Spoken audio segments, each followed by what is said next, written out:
வணக்கம் நண்பர்களே. நம்ம இன்றைக்கி அதிகாலையிலேயே நம்ம கோயில் பயணத்தை தொடங்கியாச்சு. கோயில் மற்றும் வரலாறு சம்பந்தமான வீடியோக்களை நம்ம தொடர்ந்து பதிவேற்றி வர்றோம். ஒவ்வொரு ஊருக்கும் போய் அந்த ஊரில் இருக்க சிறப்பான கோயில்களோட வரலாறு மற்றும் ஆன்மீகம் சம்பந்தமான வீடியோக்களை நேரடியாக பதிவிட்டு வர்றோம். அந்த வரிசையில் இன்றைக்கி தமிழர்களுக்கு உலகளவில் பெருமை சேர்த்த ஒரு கோயிலை நோக்கி தான் நம்ம போய்கிட்டுருக்கோம். அப்படிப்பட்ட ஒரு கோயில் 1000 வருடங்களை கடந்தும் தமிழரோட கட்டடக்கலைக்கு எடுத்துக்காட்டாக விளங்குகிற தஞ்சை பெருவுடையார் கோயிலுக்கு தான் நம்ம இப்போ போய்கிட்டுருக்கோம். வரலாறும் பசுமையும் கலந்த ஒரு பிரதேசம்தான் தஞ்சை மாவட்டம். அந்த தஞ்சை மாவட்டத்தோட நுழைவாயிலுக்கு நம்ம வந்துட்டோம். இங்கே தஞ்சையோட அடையாளமாக இருக்கிற தஞ்சை தலையாட்டி பொம்மைகள் நம்மளை வரவேற்கிறாங்க. தஞ்சை பிரகதீஸ்வரர் கோயிலுக்கு பக்கத்திலேயே தஞ்சாவூர் ராஜராஜன் பூங்கா அமைச்சிருக்காங்க. இங்கே ராஜராஜனுக்கு ஒரு சிலையும் அமைச்சிருக்காங்க. அந்த சிலையும் பூங்காவையும் பார்த்துட்டு நம்ம பிரகதீஸ்வரர் கோயிலுக்கு பெருவுடையார் கோயிலுக்கு போகலாம். இதுதான் பெருவுடையார் கோயிலோட பெருவுடையார் கோயிலில் முகப்பில் நம்ம முதல்ல கடந்து போவது மராட்டியா கேட் எனப்படும் மராட்டிய மன்னர்களால் கட்டப்பட்ட ஒரு பாதுகாப்பு அரண். இந்த பாதுகாப்பு அரணை தாண்டி போனவனையும் இந்திய தொல்லியல் துறை தஞ்சாவூர் பெரிய கோயிலை பற்றிய பெருமைகளை சொல்லும் பதாகைகளை வச்சுருக்காங்க. இதற்கு பக்கத்திலேயே யுனெஸ்கோவினால் மரபுடைமை சின்னம் என்று அறிவிக்கப்பட்ட தஞ்சாவூரோட சர்டிஃபிகேட்டும் இருக்குது. மரபுடைமை சின்னமாக அறிவிக்கப்பட்ட பிறகு இது மிகவும் பாதுகாப்பான பகுதியாக மாற்றப்பட்டிருக்கு. மராட்டா கேட்டை அடுத்து வரக்கூடியது கேரளாந்தக நுழைவாயில். இது 3 அடுக்குகளை கொண்ட கேரளாந்தக நுழைவாயில். கேரள மன்னர்களை வெற்றி பெற்றதன் நினைவாக ராஜராஜ சோழன் கட்டியது. இதில் இன்னமும் அந்த கற்களை செலுத்திய பொழுது இருந்த புடைப்புகள் காணப்படுது. பிரம்மாண்டமான 40 அடி தூண்களை வைத்து இந்த நுழைவாயிலை சிறப்பாக அமைச்சிருக்காங்க. இதற்கு அடுத்தாற்போல் நமக்கு முன்னால் தெரிவது ராஜராஜன் நுழைவாயில். ராஜராஜன் நுழைவாயில் மூடிய கதவுகளோடு கூடிய ஒரு கோட்டை முன்புற கதவு போன்ற அமைப்பாகவே கட்டப்பட்டிருக்கு. ராஜராஜன் நுழைவாயிலோட முன்புறத்தில் 18 அடி உயரத்தில் பிரம்மாண்டமாக வாயிற்காவலர்களாக துவாரபாலகர்கள் அமைஞ்சிருக்காங்க. பிரம்மாண்டமாக நிற்கும் துவாரபாலகர்களோட காலில் யானையையும் பாம்பையும் மிதிச்சிருக்காங்க. இவ்வளவு பிரம்மாண்டமாக இருக்கக்கூடிய துவாரபாலகர்கள் உள்ளே இருக்கக்கூடிய சிவனை வணங்கும்படி அறிவுறுத்தும்படியே இந்த சிற்பங்கள் செதுக்கப்பட்டிருக்கு. இந்த நுழைவாயிலை கடந்து போனோம்னா 250 அடி அகலமும் 500 அடி அகலமும் கொண்ட பிரம்மாண்டமான அந்த பெருவுடையார் கோயிலோட முன்புற தோற்றம் நமக்கு தெரியுது. முன்புறத்தில் குறவஞ்சி மேடை நாடகம் நடத்தும் மேடை, அந்த காலத்தில் குறவஞ்சி நாடகம் நடித்து காமிச்ச மேடை அமைப்பு இருக்குது. இதை தாண்டி பலிபீடமும், பலிபீடத்துக்கு அடுத்து உலகத்தில் 2வது பெரிய நந்தியான பிரகதீஸ்வரர் நந்தியும் இங்கே அமைக்க 12 அடி உயரமும் 25 டன் எடையும் கொண்ட ஒரே கல்லினால் ஆன இந்த பிரகதீஸ்வரர் நந்தி சோழர் காலத்தில் அமைக்கப்பட்டது இல்லை, பின்னாடி வந்த நாயக்கர் காலத்தில் அமைக்கப்பட்ட நந்தி தேவர் இவர். இந்த கோயிலோட சோழர் கால நந்தி இங்கே இருக்கக்கூடிய திருச்சுற்று மாளிகையில் ஒரு புறத்தில் அமைக்கப்பட்டிருக்கு. நாயக்கர் கால ஓவியங்களும் இந்த நந்தி மண்டபத்தின் மேற்கூரையில் அழகாக தீட்டப்பட்டிருக்கு. முழுவதும் இயற்கை வண்ணங்களை கொண்டு இந்த சித்திர வேலையானது செய்யப்பட்டிருக்கு. இன்னும் அதோட வண்ணங்கள் மாறாமல் இருப்பது அந்த காலத்தில் பயன்படுத்தின மூலிகை வண்ணங்களும் அதை பயன்படுத்த தெரிந்தவர்களோட அறிவும் தான். இந்த ஒரே கல்லாலான நந்தி சிலையானக்கு தேவையான கல்லானது பெரம்பலூர் பக்கத்தில் இருக்கக்கூடிய பச்சைமலை என்ற மலையிலிருந்து கொண்டு வரப்பட்டதா ஒரு தகவல் இங்கே இருக்குது. நந்தி மண்டபத்தை தாண்டி நம்ம அடுத்து பார்க்க போகிறது இந்த கோயிலோட கொடிமரம். கோயிலோட கொடிமரம் மிக சிறப்பாக வடிவமைக்கப்பட்டிருக்கு. இந்த கோயிலோட கொடிமரத்துக்கு பக்கத்தில் இருக்கக்கூடிய மற்றொரு விஷயம் பாண்டியர் காலத்தில் வைக்கப்பட்ட கல் தூண். சோழர்கள் தங்களோட அடையாளமாக கட்டிய இந்த கோயிலில் பாண்டியர்களோட கல் தூண் எப்படி வந்துச்சுன்னு கேட்டிங்கன்னா, நம்ம மன்னர்கள் சண்டை போட்டுக்கிட்டாலும் கோயிலை எதுவும் பண்ணுறதில்ல. அந்த கோயிலை மேலும் எப்படி சிறப்பாக வழி நடத்துவது, அதற்கான கொடைகள் கொடுப்பது போன்ற விஷயங்களை செஞ்சுக்கிட்டு இருந்தாங்க. அதுக்கு அடையாளமாக இருக்கக்கூடியது தான் இந்த கல்தூண். பாண்டியரோட கல்தூணுக்கு அடையாளமாக இந்த கல்தூணோட உச்சியில் மீன் சின்னம் பொறிக்கப்பட்டிருக்கு. இதில் இருக்கக்கூடிய வீரர் ஒரு புற கொண்டையும் காலில் ஒரு புற கெண்டையும் அணிந்திருப்பது பாண்டியர்களோட சின்னம்தான். இந்த கல் தூணுக்கு பக்கத்திலேயே மற்றொரு குதிரை வீரர்கள் போரிடும் ஒரு அழகான மற்றொரு கல் தூணும் இங்கே செதுக்கப்பட்டிருக்கு. இந்த பிரகதீஸ்வரர் நந்தி சிற்பத்திற்கு பக்கத்திலேயே பிரம்மரோட கோபுர அமைப்பின் கீழ் மற்றொரு சிறிய நந்தி அமைப்பும் இருக்குது.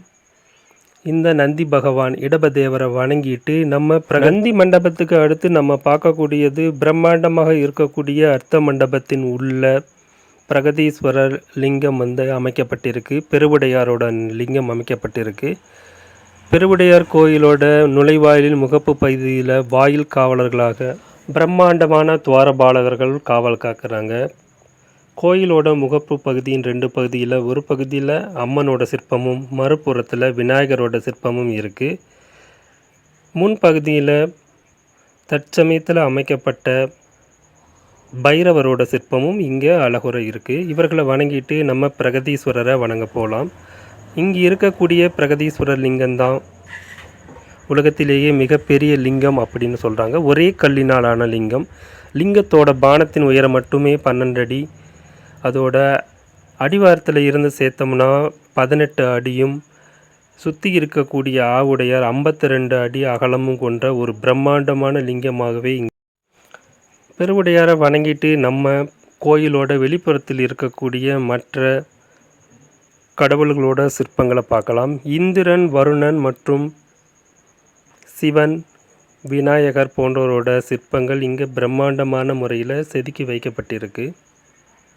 கோயிலோட ஒவ்வொரு பகுதியிலையும் ராஜராஜ சோழன் இந்த கோயிலுக்கு நன்கொடை அளித்தவர்கள், வேலை பார்த்தவர்கள் அத்தனை பேரோட பெயர்களையும் கல்வெட்டாகவே செதுக்கி வச்சிருக்காரு. இந்த கல்வெட்டுகள் எல்லாமே ஒரு ஆவண காப்பகம் போலவே இங்கே செயல்படுது. கோயிலோட தென்புற நுழைவாயிலையும் துவாரபாலகர்கள் காவலுக்கு நிற்கிறாங்க. தென்புற நுழைவாயிலில் ஒரு புறத்தில் அம்மனோட சிற்பமும் மறுபுறத்தில் பசுபதிநாதரோட சிற்பமும் இங்கே அழகுற செதுக்கப்பட்டிருக்கு. ராஜராஜ சோழன் கைலாயநாதர் கோயிலை பார்த்துட்டு அதே மாதிரி ஒரு கோயிலை அதை விட பிரம்மாண்டமாக நம்ம ஊரில் கட்டணும் அப்படின்னு நினச்சி தன்னோட ஈசனோட பக்தியை வெளிக்காட்டும் விதமாக உலக பிரசித்தி பெற்ற இந்த கோயிலை கட்டினார். 1003ஆம் ஆண்டில் ஆரம்பித்து 1010ஆம் ஆண்டுக்குள்ளே கிட்டத்தட்ட 6-7 வருஷங்களுக்குள்ளேயே இந்த கோயிலை முழுவதுமாக கட்டி முடித்தார். அப்படிங்கிறப்போ இந்த கோயிலை கட்டுவதற்காக அவர் உழைப்பையும் பக்தியையும் மக்களோட செல்வாக்கையும் பெற்றிருந்தால் இந்த வேலையை செஞ்சு முடிச்சிருக்க முடியுங்கிறத நம்ம பார்க்கணும். தஞ்சாவூர் சுற்றுப்புறத்தில் எங்கேயுமே கற்கள் கிடைக்காத போது சுமார் 60-50 கிலோமீட்டர் தாண்டி இருக்கக்கூடிய திருச்சியின் பக்கத்தில் இருக்கக்கூடிய மாமலை அப்படிங்கிற ஒரு மலையை முழுவதுமாக அறுத்து அதிலிருந்து எடுத்து வரப்பட்ட கற்களை வச்சு இந்த கோயிலை கட்டியிருக்காங்க. இந்த கோயிலை ராஜராஜ சோழனுக்கு அப்புறம் வந்த மன்னர்களும் பாதுகாத்து வந்திருக்காங்க. உதாரணத்துக்கு இங்கே இருக்கக்கூடிய தட்சிணாமூர்த்தி அவரோட சன்னதிக்கு போவதற்கான வழியை சரபோஜி மன்னர் காலத்தில் அமைச்சு கொடுத்துருக்காங்க.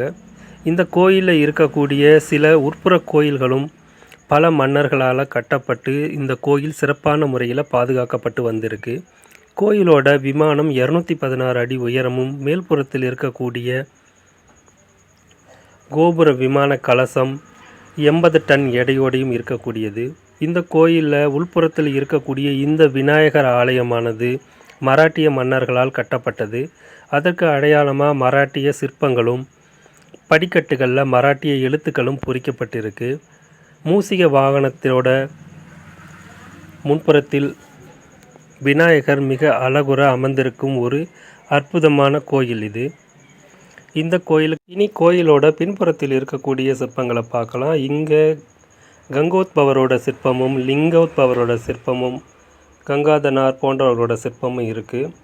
பின்புற வாயிலையும் துவாரபாலகர்களோட சிற்பங்கள் பிரம்மாண்டமான முறையில் அமைக்கப்பட்டிருக்கு. பின்புற கோயிலின் ஒரு மூலையில் கருவூரார் தேவருக்கு தனியாக ஒரு சன்னதி அமைக்கப்பட்டிருக்கு. இது கருவூரார் சமாதி மேடை அப்படின்னு அமைக்கிறாங்க. சமாதி மேடை அப்படிங்கிறது கருவூரார் அமர்ந்து தவம் செய்த இடம். இங்கே இருந்து கருவூரார் இந்த கோயிலை எப்பொழுதும் பார்த்திருக்கும் வண்ணத்திலேயே இந்த சிறிய கோயிலானது அமைக்கப்பட்டிருக்கு. கருவூரார் ராஜராஜ சோழனுக்கு ஞான குருவாகவும் வழிகாட்டியாகவும் இருந்து முழுவதுமாக அவரை வழிநடத்தியவர் இவர்தான்னு ஒரு செய்தியும் உலா வருது. ஆனால் அது உண்மைதான். சித்தர்களில் தலை சிறந்தவராக இருக்கக்கூடிய கருவூரார் இந்த கோயிலை பற்றி பாடல்களும் பாடியிருக்கார். கோயிலோட பிரம்மாண்டத்தை ரசித்தபடியே நம்ம வடபுறத்தில் இருக்கக்கூடிய ஒரு முருகன் சன்னதியை பார்க்கிறோம். இது முருகன் சன்னதி. இது விஜயநகர அரசர்களால் அமைக்கப்பட்ட முருகர் சன்னதி. முருகர் சன்னதி ஒரு ரத அமைப்பில் கட்டப்பட்டிருக்கு. யானைகளும் குதிரைகளும் இந்த சன்னதியை இழுக்கும் வண்ணத்தில் யானைகளோட சிலையும் குதிரைகளோட சிலையும் இந்த கோயிலை சுற்றி அமைக்கப்பட்டிருக்கு. இந்த கோயில் இருக்கக்கூடிய யானை குதிரை சிற்பங்கள் உலக பிரசித்தி பெற்றவை. ஏன்னா அது அவ்வளோ ஒரு நுண்ணிய வேலைப்பாடோடையும் கலைநயத்தோடையும் செதுக்கப்பட்டிருப்பதை நீங்கள் நேரடியாகவே போய் பார்க்கலாம். அதில் இருக்கக்கூடிய கயிறு, மேலே போர்த்தப்பட்டிருக்கக்கூடிய துணி முதற்கொண்டு அவ்வளோ ஒரு துல்லியமான சிற்ப வேலைப்பாடுகளோடு கூடிய ஒரு கோயில் தான் இந்த கோயில். கோயிலோட ஒரு புறத்தில் இருக்கக்கூடிய குதிரை சிற்பம் முற்றிலும் சிதைக்கப்பட்டிருக்கு. அந்நியர்களோட படையெடுப்பில் அதனால் கைப்பற்றப்பட்ட இந்த கோயில் எந்த அளவுக்கு சேதாரங்களை அனுபவிச்சிருக்குங்கிறத பல சிற்பங்கள் மூலம் நம்ம தெரிஞ்சுக்கலாம். இந்த கோயிலை சுற்றி இருக்கக்கூடிய ஒவ்வொரு சிற்பமும் மிக சிறிய அளவில் இருந்தாலும் அவ்வளோ ஒரு தத்துரூபமாக செதுக்கப்பட்டிருக்கு. உதாரணத்திற்கு இந்த நரசிம்மரோட சிற்பமும் காளி தேவியினோட சிற்பமும் நம்ம உதாரணத்துக்கு எடுத்துக்கலாம். கோயிலோட பின்புறத்தில் முருகரோட சிற்பம் செதுக்கப்பட்டிருக்கு. இந்த இடத்துல நம்ம யூடியூப் பிரபலமான தஞ்சாவூர் அண்ணாச்சி அவரை பார்த்தோம். அவர் வெளியிலேருந்து வந்தவங்களுக்கு கைட் பண்ணிக்கிட்டு இருந்தார். அவரோட ஒரு சின்ன அறிமுகம்.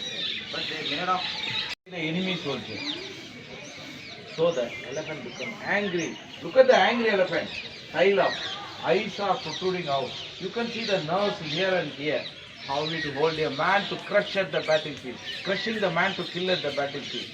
It looks so terrific.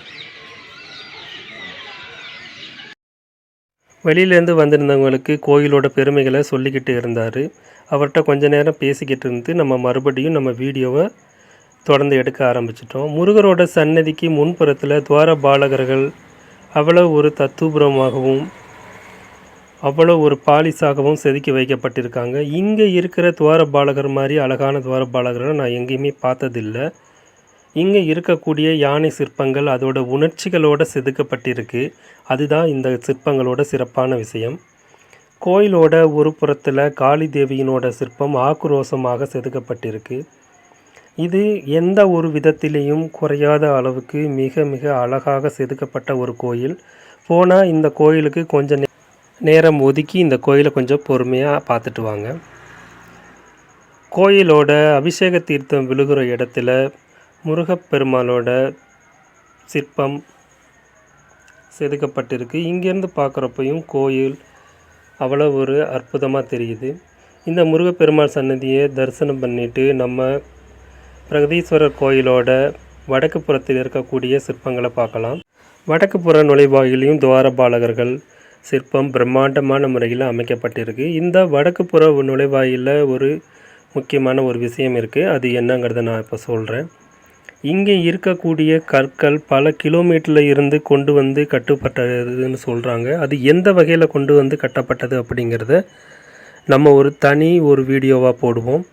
அதை பற்றின ஒரு சின்ன ரிசர்ச் பண்ணிக்கிட்டு இருக்கேன். அது முடிஞ்ச உடனே அது சம்மந்தமாக இன்னொரு வீடியோ போடுறேன்.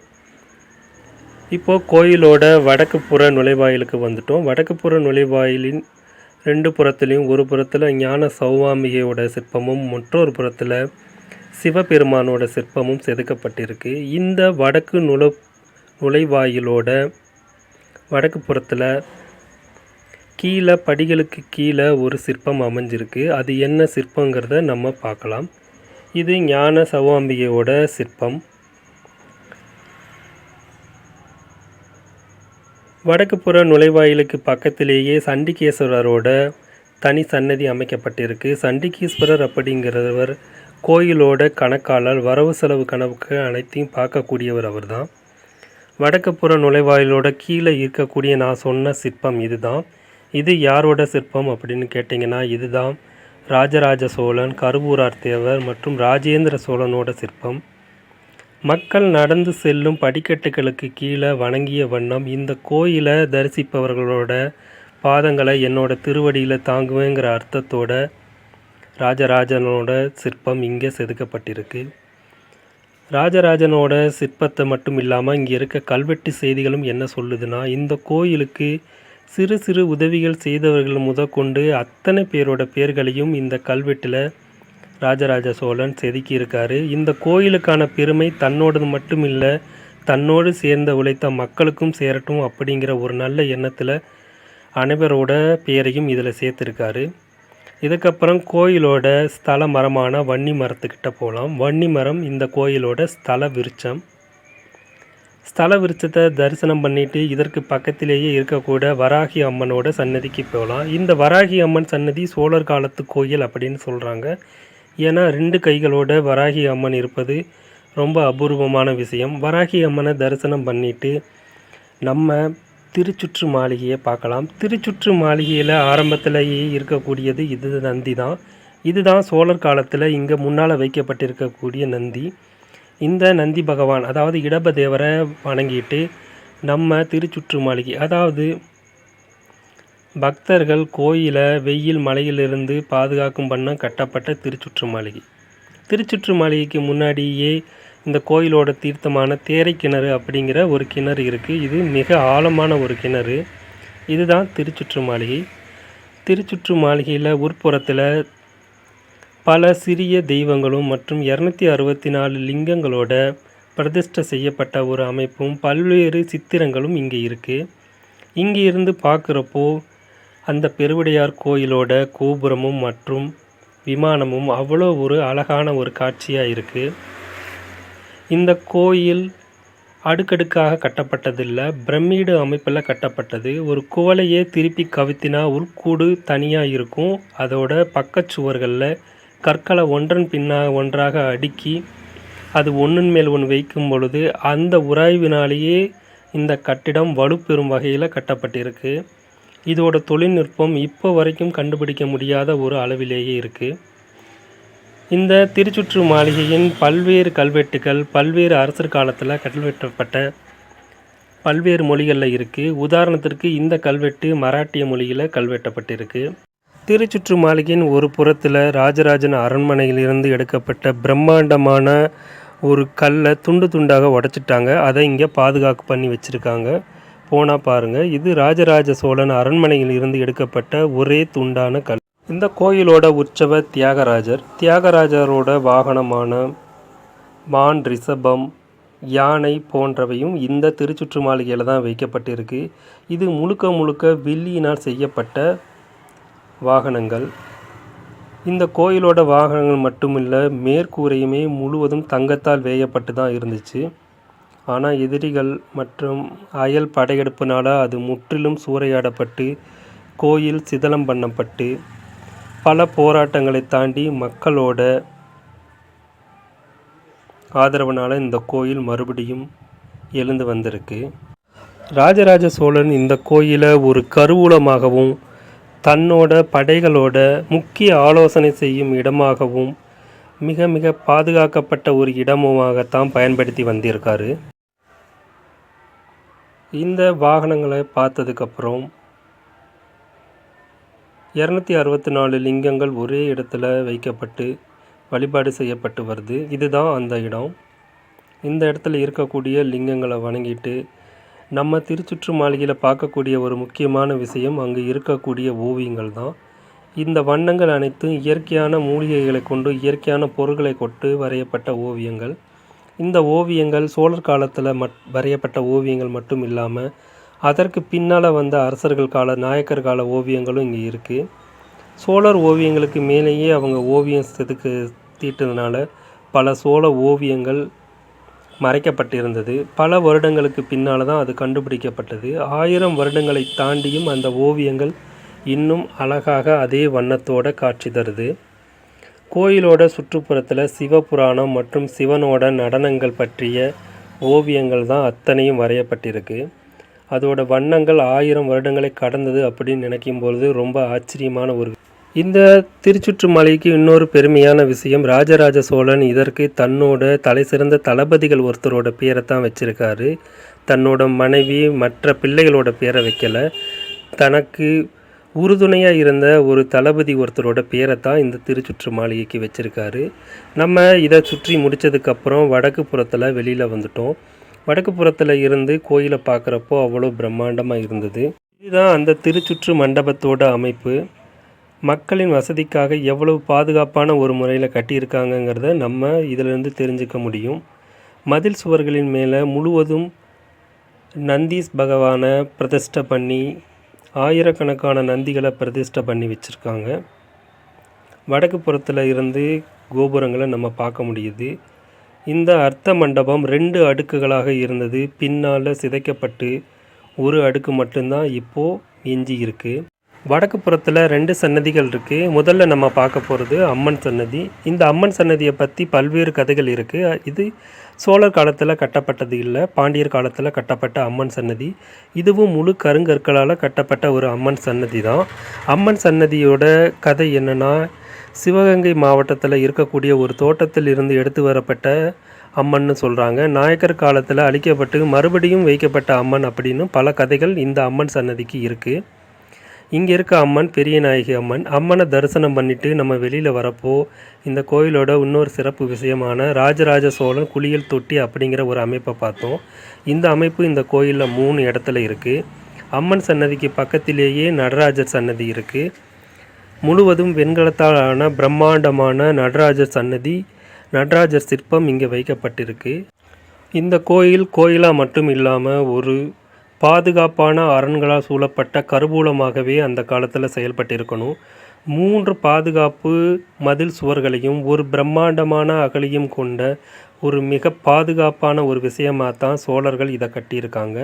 இதுதான் அந்த பிரம்மாண்டமான அகழி. இவ்வளோ சிறப்பான ஒரு கோயிலை நம்ம அனைவருமே தவறாமல் போய் பார்க்கணும். இதுதான் என்னோட ஆசையும் கூட. மறுபடியும் கோயிலை ஒரு முறை சுற்றி பார்த்துட்டு நான் உங்களிடமிருந்து விடைபெறுகிறேன் நண்பர்களே. இன்னும் இது போல் நல்ல நல்ல வீடியோக்கள் வரணும்னா உங்கள் சப்போர்ட்டை நம்ம சேனலுக்கு கண்டிப்பாக தாருங்கள். சில புகைப்படங்களோடு உங்களிடம் விடைபெறுகிறேன். நன்றி.